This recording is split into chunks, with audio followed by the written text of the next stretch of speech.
mantakin mo lahat ng ibibigay mong bigas sa nagugutom, nandun ang mukha mo, mabubuisit pa yung taong bayan na yan. Imbis na magpasalamat dahil alam naman nila, hindi galing sa bulsa ng taong nandun na kanyang mukha, no? May epal, no? Mismo. Well, ang punto ni Presidente Duterte, nauna dyan ang mga ati, wala na silang ibang lupang sinilangan, wala na silang ibang lupang kinikilalang kanilang mga tahanan. Kasalanan ba nila na napakaganda ng beach sa Boracay at ngayon ay pumasok ang mga namumuhunan sa mga resorts? Ang gusto lang naman talaga ni Presidente, makinabang yung mga nauna dyan sa Boracay. Ati dyan, nakakaawa naman sila kung tatanggalin mo sila dyan. Napakaliit lang na piraso ng lupa yan para tanggalin mo sa kanila. Wala pa ngang ilang ektarya, wala nga eh. Maliit lang yan. I think dapat i-consider yan kasi nakakaawa naman yung mga ati natin. Sila yung mga katutubo na they were dispossessed of those lands when a lot of these businessmen and some other yung mga very enterprising persons coming from the different islands went into Boracay and so that it was good for tourism, then they're using it already and they have deprived the so-called IPs of the right over the land.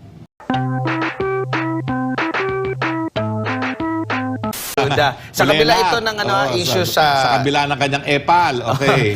Wala ka ng prangkisa, wag ka na matakot.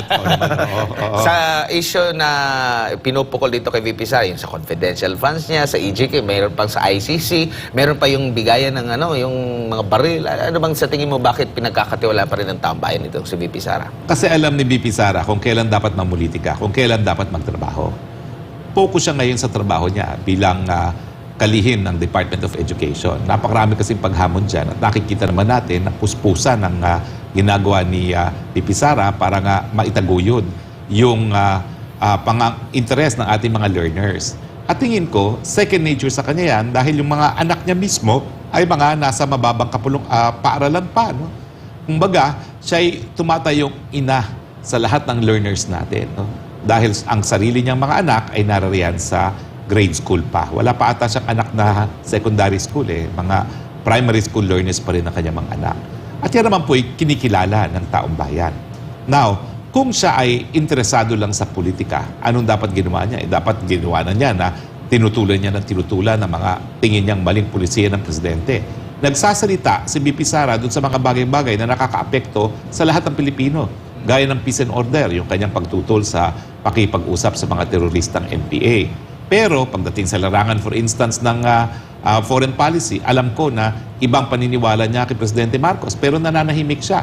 Pinupulaan siya. Bakit daw siya nananahimik sa West Philippine Sea? Bakit siya magsasalita? Unang-una, foreign policy, yan po ay katungkulan ng Presidente. The President is Chief Architect of Foreign Policy. Magkaroon man siya ng ibang pananaw, hindi naman siya ang Presidente. Ang Presidente pa rin ang nagdedesisyon. So, rin-respeto yan ng taong bayan. Na bagamat po pwede siya maging obstructionist. Pwede siyang maging tutulan ng tutol, pula lang ng pula, nananahimik siya instead. Sa akin, napakahirap na gawin yan. Lalong-lalo na kung matindi yung mga paninindigan sa mga issues, no? Gaya ng usaping gera o kapayapaan. Alam ko bilang isang kalihim ng Secretary of Education, alam niyan ang gera ay hindi magbubunga ng kahit anong pakinabang sa ating mga learners. So dapat nga, kung siya'y nais lang na mamulitika, magsasalita na yan, no? Pero tutok muna siya doon sa paano natin mai-improve ang educational process dahil ang ating kinabukasan ay nakasalalay nga dito sa edukasyon ng ating mga kabataan.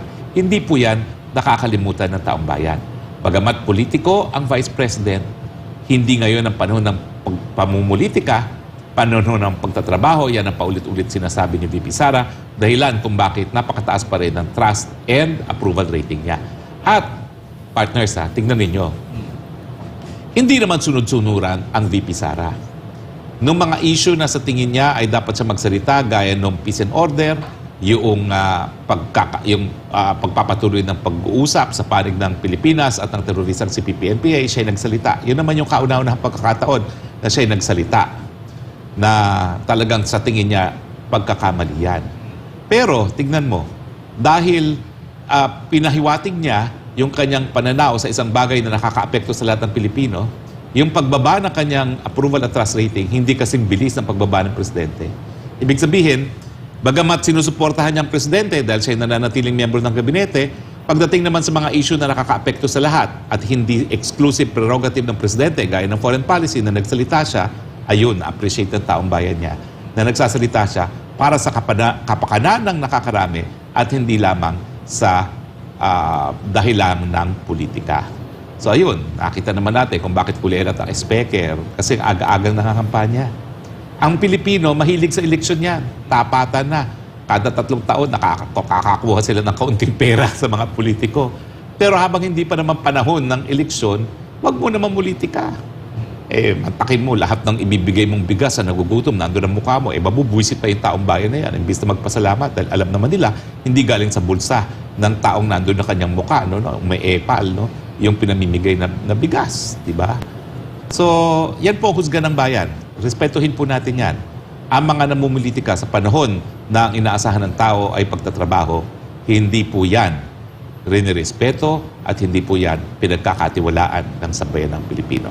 Now, in fairness, talagang si Chief Justice, hindi dapat sinasama dyan. Kasi ang maestrado, hindi naman nila obligasyon na maging popular sa taong bayan. Ang kanilang katungkulan, itaguyod ang pinakamataas na batas sa ating bayan, yan ang ating saligang batas. Their job or their mandate is to uphold the supremacy of the Constitution. Sila nagbibigay buhay sa ating saligang batas at hindi naman sila kumukuha ng boto ng taong bayan. Kaya nga ako, tutol ako dyan. Dapat wag na nilang isama sa approval and trust rating ang Chief Justice ng Korte Suprema. Pero attorney, ang sinasabi kasi ng ating mga kababayan, yung pananahimik daw ni VP Sara, mas pinapahalagan yung kanilang friendship ni Pangulong Bongbong Marcos. Paano daw kung darating sa punto na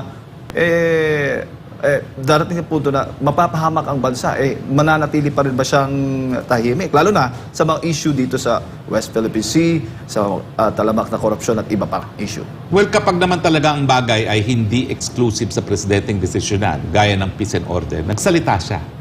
At tingin ko yan yung dahilan kung bakit hindi ganun kabilis ang bagsak ng popularity at ng trust rating ni VP kasi pinakita niya na may sarili rin siyang paniniwala at paninindigan.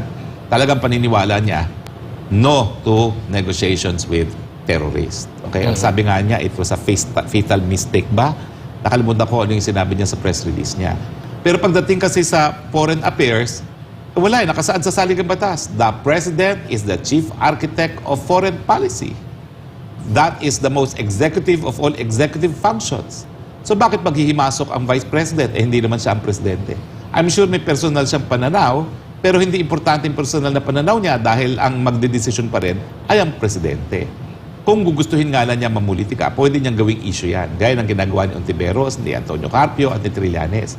Pero ayaw nga muna niya mamulitika, hindi naman siya tatakbo ng 2025 Kung baga kung siya'y tatakbo, 2028 pa, napakatagal pa, bakit siya kinakailangan umepal?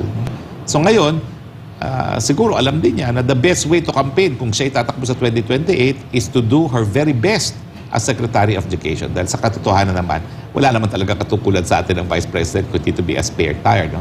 Pero sa kauna-unang pagkakataon, linapit ni Vice President ang tanggapan ng Vice Presidente sa taong bayan sa pamamagitan ng mga satellite office na patuloy po namimigay ng ayuda. Kaya alam po, nabawasan kasi nga merong isang speaker na ayaw na namimigay ng ayuda ang Vice President ang gusto lahat mukha niya ang nakikita ng taong bayan. Attorney, isa pang tanong dito, ano bang meron sa isang VP Sara Duterte? Dahil ba sa kanyang apelyido o dahil talagang sa kanya ring mahabang experience, lalo na naging local chief executive din siya. Kaya alam niya yung kanyang trabaho, alam niya, which is minamaliit din ng mga kritiko, alam mo naman. Well, lahatan na yan. Di natin na makakaila na yung pagiging Duterte ay nagko-contribute sa kanyang patuloy na mataas na approval and trust rating. Kasi nga ang presidente, nung bumaba siya sa pwesto, pinakamataas ang trust and approval level ever in the history of the Philippines. So kung meron kang magandang pangalan na pinangangalagaan, syempre, magbebenepisyo ka. Pero dahil nga alam natin naman ang relasyon ng mag-amang Duterte ay hindi naman talagang sunod-sunuran lang ang anak, rinirespeto rin ng taong bayan yung sariling paninindigan ni VP Sara. At tingin ko ang katangian na hinahangaan ng taong bayan, yung pagiging simple, yung kawalan ng issue pagdating sa korupsyon, kaya kahit anong ibato sa kanya na korupsyon daw yung paggastos ng kanyang confidential fund, wala namang naniniwala. At saka syempre yung kanyang kakayahan. Siya'y naging vice mayor, two-term mayor ng syudad ng Davao, na sa ilalim ng kanyang pamumuno, hindi lang ng pamumuno ng kanyang ama, ay kinilala bilang isa sa pinakamasiglang lumaking syudad sa buong Pilipinas, no? At bukod pa dyan, siyempre, yung kanyang kagandahan. Meron din siyang visual appeal. At yung katapangan. Bagamat ayaw na niyang maungkat muli yung pag-uupak niya sa sheriff, no? Kasi yung ginawa niyang pangungumpak, yun ay palatandaan na may puso siya doon sa mga mahihirap, na handa siyang baliwalain ng lahat. Ang kanyang titulo biglang abogado, ang kanyang posisyon biglang isang public officer para ipaglaban yung interes ng mga mahihirap. So hindi mo mabubura yan. Napatunayan na ni Inday Sara na mawala ng lahat sa kanya, paglalaban pa rin niya ang mga mahihirap na mga Pilipino. Sabi nga ni Mel on the go dito, attorney, full package si VP Sara Duterte na maganda pa. Matalino pa, matapang pa, Ayun. at masipag. Ayan. At dahil dyan, nako mga kapartners, wala na po tayo oras at tayo magpapaalam na. Attorney, huling mensahe po ninyo sa ating mga kababayan. Happy to be back after na nawala tayo ng isang linggo. Alam ko po na nung tayo nawala, akala nila mananahimik tayo, pero hindi po. Patuloy po tayong makikipaglaban para masalba ang buhay ng ating mga kababayan, lalong-lalo na ang ating kasanduluhan. Huwag po tayo pumasok sa sanggera na hindi natin mapapanalunan. Pangyayari dyan sa Boracay, kung saan binigyan po ng titulo ng ating presidente sa pamamagitan ng CLOA, no? Or isang Certificate of Land, ano ba ibig sabihin ng CLOA again? Certificate of Certificate Land Ownership Ownership, no? Award, no? Award. Yes, yung mga ati, no, na mga katutubo na kapatid natin dyan sa Boracay. Ano ba ho nangyari noong mga panahon na yon? Ano bang binigay ni Presidente Duterte noon? At kailan po ito pwedeng mapawala ng bisa?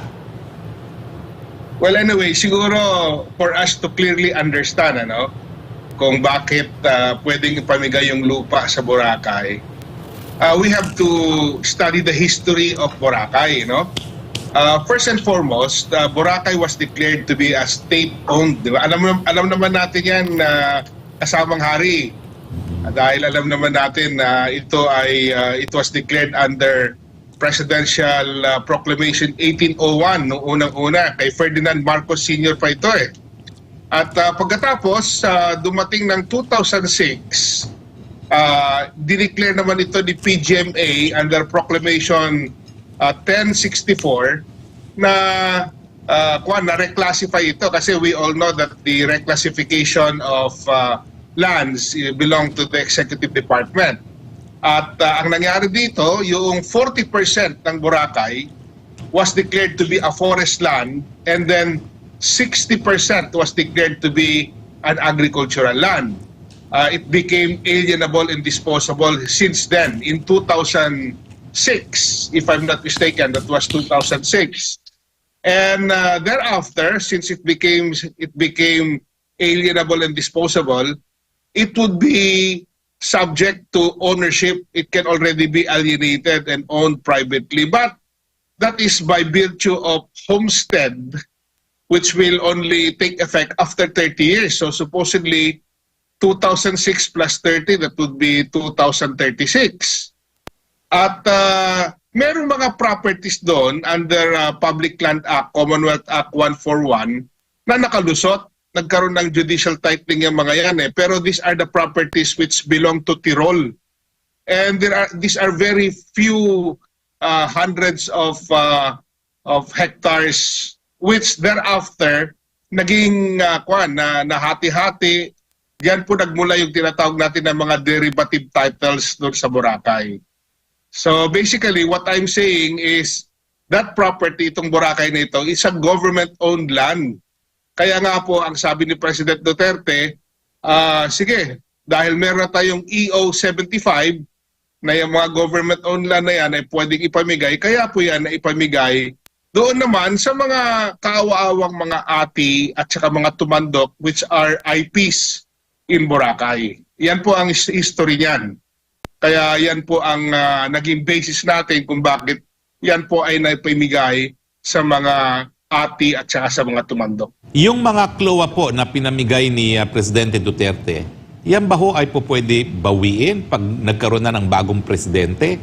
O kahit sino pong presidente, basta nabigay na ng klowa, dapat respetuhin yung mga title ng mga ati na binigyan ng lupa ng isang presidente.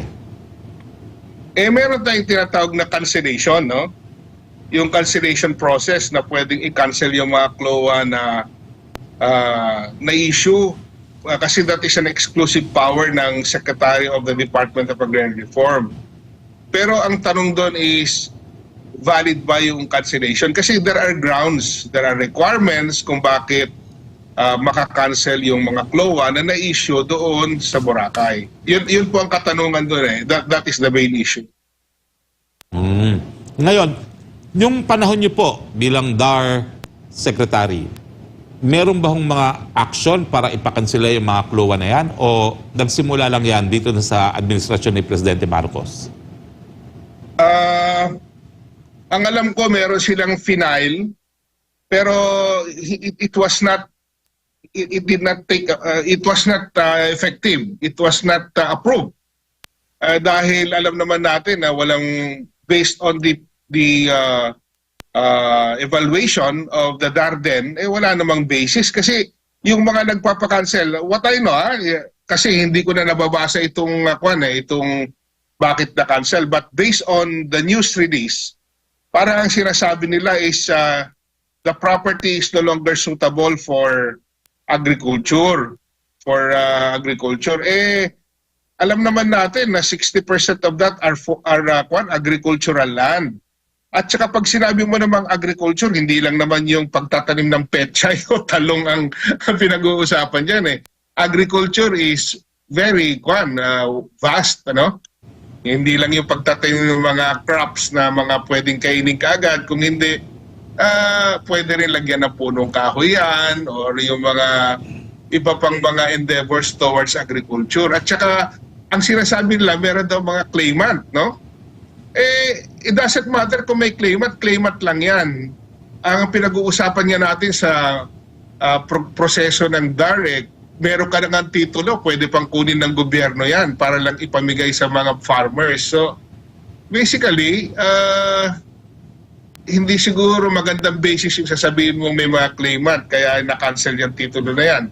Kasi kanino mo i-award yan? Sa farmer din o sa mga claimant? Ang mga claimant naman dyan, hindi naman mga farmer.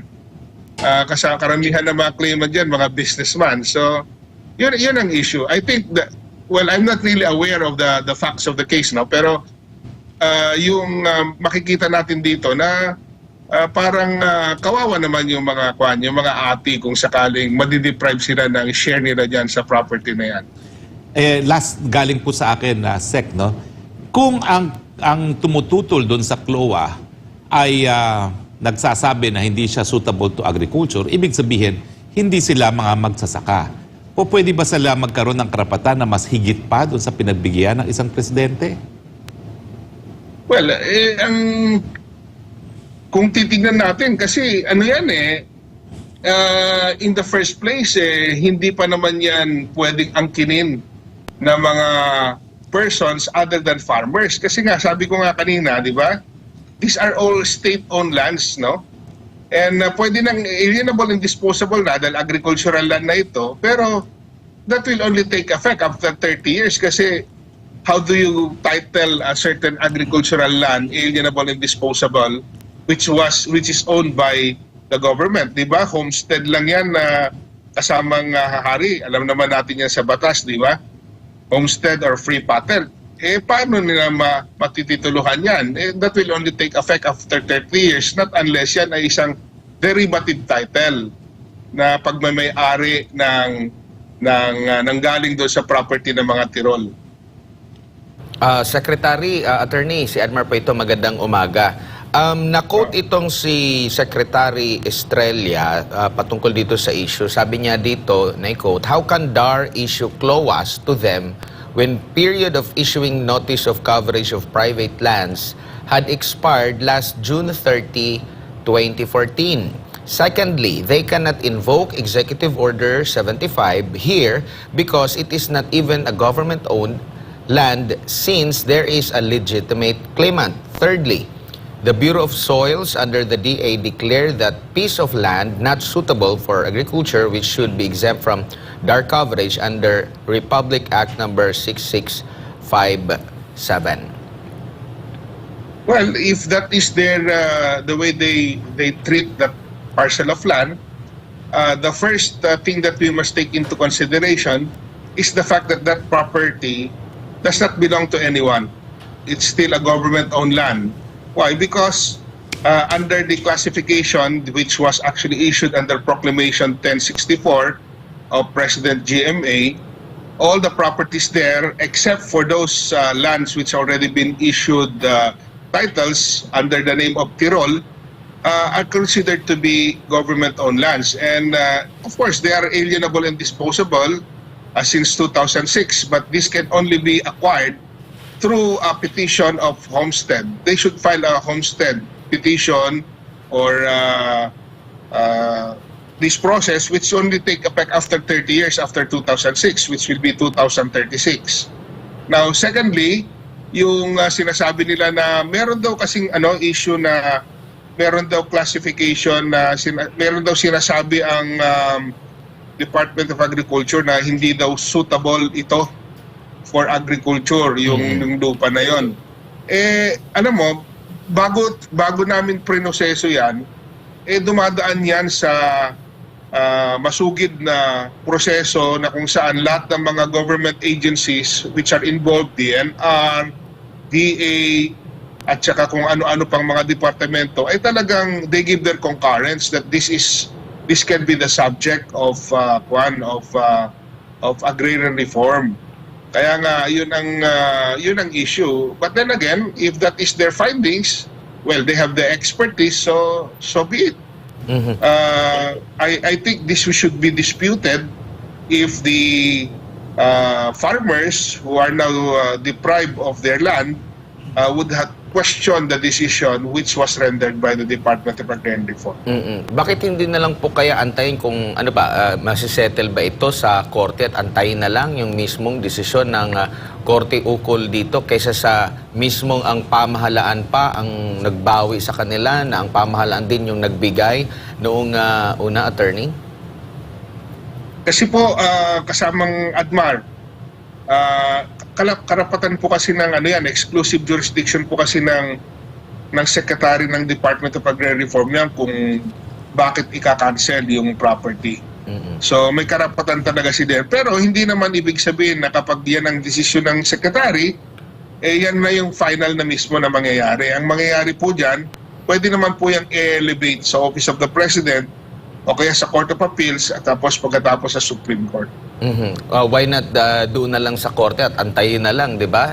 Para at least mapag-aralan ng mabuti kaysa mismo yung pamahalaan pa ang nag-initiate para makancel agad yun kung may pag-question man yung sinasabing claimant ng lugar.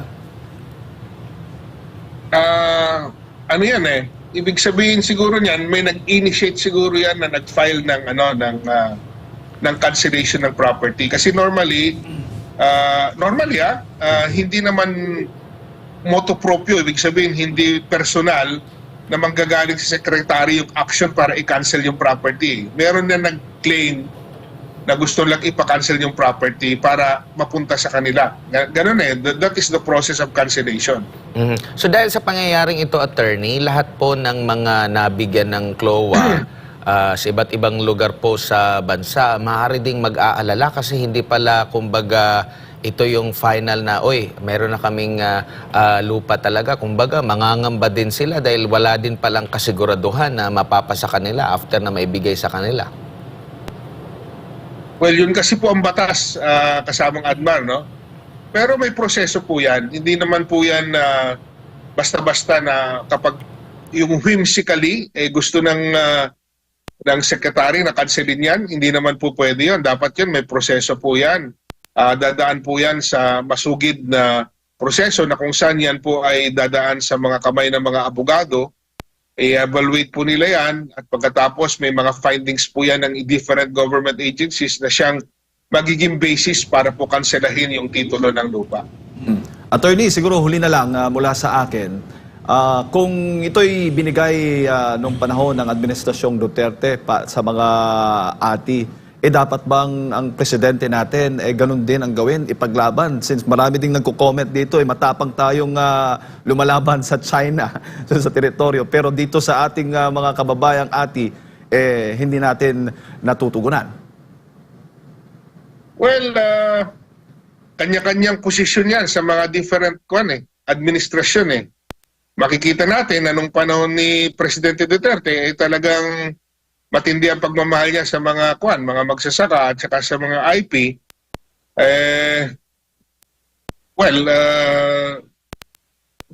Kanya-kanyang kanya-kanyang priority yan Pero ang masasabi ko lang, yung mga ati dyan, nakakaawa naman sila kung tatanggalin mo sila dyan. Napakaliit lang na piraso ng lupa yan para tanggalin mo sa kanila. Wala pa ngang ilang ektarya, wala nga maliit lang yan. I think dapat i-consider yan kasi nakakaawa naman yung mga ati natin. Sila yung mga katutubo na they were dispossessed of those lands when a lot of these businessmen and some other yung mga very enterprising persons coming from the different islands went into Boracay and so that it was good for tourism, then they're using it already and they have deprived the so-called IPs of the right over the land. Na talagang depende yan kung may puso ang isang presidente o wala. Okay? Kung prioridad o hindi. Well, hindi lang prioridad, kung talagang pangangalagaan ang interes ng mga katutubo o pangangalagaan ang interes ng mga mas mayaman. Kasi maraming attorney, yung mga nagsasabi din, mga kababayan natin, ang tapang-tapang nating lumalaban sa teritoryo natin dyan sa West Philippine Sea. Ito lamang maliit na property dyan sa Boracay, hindi natin maibigay doon sa mga katutubo mismo. Ang nakakalungkot dyan, naibigay na, binawi pa. Yun nga. Alam naman natin na bebenta rin nila yan sa mga resort owners. Ang gusto lang naman talaga ni Presidente, makinabang naman yung mga orihinal na mga nakatira doon sa Boracay bago pa na-discover ito para sa turismo. Sabi nga dito sa report, attorney, itong Bato ang pangalan Boracay Ati Tribal Organization, noong 2023 pala, pinagbigay alam na ng DAR Western Visayas sa grupo na maraming mga private claimants ang naghain ng cancellation ng CLOAS. Nag-file sila ng motion for reconsideration pero dininay ito ng central office. Yun nga yung naitanong ko kay attorney na pwede bang magmatigas si DAR na kumbaga panindigan itong kanilang inihain ng ahensya na inihain, binigay na CLOA hanggang sa kung si private claimant man ay iaakyat yung kanyang reklamo hanggang sa korte, yun na lang at least kumbaga nakita yung intensyon ng ating pamahalaan na sinikap namin na maibigay sa inyo itong lupa pero wala talaga. Well, sa akin talaga, hindi ko maintindihan. Classified yan as government land. Bakit sinasabi natin na merong claimant? Kumbaga, wala talaga may-ari niyan, gobyerno lang. At dahil gobyerno may-ari niyan, at meron naman tayong executive order na nagsasabi na ngayong tapos na yung period of mandatory coverage ng land reform, pamigay na rin natin ang lupang gobyerno, walang masama na ibigay mo sa mga katutubo yung lupang sinilangan nila dahil yan naman ay pag-aari ng gobyerno. Yun ang hindi ko maintindihan sa decision ito. Sino yung private claimant? Hindi naman po pwedeng maging magsasakaya dahil ang basehan din nila hindi raw suitable for agriculture. Makikita diba? mo, ang dami nga mga punong kahoy. Ewan ko ba, nawiwindang ako sa pangyayari. Ang malinaw, sabi ng ating Korte Suprema, there is such a thing as social justice. Yung pagbibigay ng mas marami doon sa mga kakaunti ang kanilang ari-arian ngayon. No? At ang Estado, isa yan sa misyon ng Estado na bigyan ng katarungan yung mga mahihirap at lalong-lalo na ating mga katutubo. Kasi yung kwento naman ng mga ati, kwento ng mga katutubo talaga sa buong Pilipinas at sa buong mundo. ang kanilang karapatang mabuhay ay nakatali sa kanilang lupang sinilangan. At kapag pinagkait mo ang kanilang lupang sinilangan, para pinagkait mo na rin ang kanilang karapatang mabuhay. So finally, may isang presidente na kinilala ang karapatan ng mga IP sa lupang sinilangan. Pag-aari naman ng gobyerno, ibinigay, ngayon nakansila dahil meron daw mga private claimants. Saan nanggaling ang private claimants? Alam natin, pag-aari lang yan ng gobyerno. Siguro kaya sabi nila hindi na agricultural area yung lugar kasi nasanay na siguro yung mata nila na puro na lang mga resort, attorney, puro na lang mga gusali. Pero ang sabi dito ng grupo, yung kanilang legal counsel, bigla na lang daw or parang diniretso na lang nila na binakuran yung lugar kahit walang formal court notice. At pending pa sa Court of Appeals ang kanilang apila and wala pang finality and judgment. Kailangan pa bang antayin yung finality and judgment o finality of judgment mula sa Court of Appeals? Hindi ko alam yung detalye ng kaso, pero sa akin malinaw. Government land, ibinigay ng presidente. Paano magkakaroon ngayon ng private claimant? No? Dapat dumaan yan sa due process din. Hindi dapat binabakuran na lang yan na on their own. Pero again, hindi ko talaga alam ang detalye niyan. No? Ang suma total, sabi ng Korte Suprema, no? Siyempre, everything else being equal, kinakailangan papanig ka dun sa mga tao na who have less in life should have more in law. Kung hindi man, at least equal right under the laws, no? So, yun lang ang pero tama naman si Secretary Castriciones. Depende kung nasa ng puso ng mga namamahala sa ehekutibo dahil sila nagpapatupad ng batas. Kung interest ba ng mga katutubo o interest na pansarili, abay kayo na pong bahala mga kababayan magkomento po dyan sa ating live stream. Buti na lang wala ka ng prangkisa dahil baka mamaya tanggalan ka ng prangkisa sa tanong yan. Tuloy-tuloy. Wala ng prangkisa. Nagtatanong lamang tayo at hinahayaan natin ating mga kababayan attorney na makita itong whole picture talaga na nangyayari ngayon. Nakikita natin kasi nakabuti ba o nakasama yung pagbibigay ng titulo nga o clause dito sa mga baka gigising na lang sila na wala na silang lupa na sila yung original na naninirahan na dyan, attorney. Baka wala na yung ate mapura. Yan po ay posible mangyari. No? At yun nga po, parang lahat ng CLOA holders ngayon tuloy magdududa kung talaga bang magtatagal ba yung kanilang karapatan sa lupang sinasaka dahil mayroong batas na land reform o maglalaw rin ng parang bula. Makakaano lang kasi attorney, kasi yung panahon ng dating administrasyon, mas nakatulong pa tayo doon sa mga IP o itong mga ATI at umi-income pa tayo dyan sa Boracay. Di ba mas magandang balita yon hindi lamang sa bansa, kundi maging doon sa mga kababayan natin dyan sa Boracay mismo. Well, ang punto ni Presidente Duterte, nauna dyan ang mga ATI. Wala na silang ibang lupang sinilangan. Wala na silang ibang lupang kinikilalang kanilang mga tahanan. Kasalanan ba nila na napakaganda ng beach sa Boracay at ngayon ay pumasok ang mga namumuhunan sa mga resorts? Ang gusto lang naman talaga ni Presidente, makinabang yung mga nauna dyan sa Boracay. Alam mo, ako napakatagal ko nandyan sa Boracay. 1987, nandyan na ako sa Boracay, no? At ang kwento talaga dyan, kaya nga nagtataka ko bakit sinasabi nilang hindi suitable for agriculture, yung Tirol at saka yung Lumbo families na magkamag-anak, sa mulat-mula narariyan na sila kasama yung mga ati. Ang kanilang negosyo dyan, nangungupra sila. So, sinasakay nila dun sa bangka na, anong tawag dun, parang katig at dinadala nila dyan sa, kung di ako nagkakamali, Mindoro, no? Yung kanilang mga kopra. So bakit sasabihin hindi suitable for agriculture? Sa mulat-mula, kopra ang hanap buhay dyan sa Boracay. At alam ko yan dahil yung mga lumbo nga na nauna na rin dyan. No? Alam mo, swerte lang ang mga Tirol kasi may kamag-anak sila abogado. Antonio Carpio ang pangalan. Tirol ang kanyang middle name. Pero itong mga lumbo kasi, kasabayan ng mga Tirol yan, hindi sila nag-avail ng judicial titling kaagad.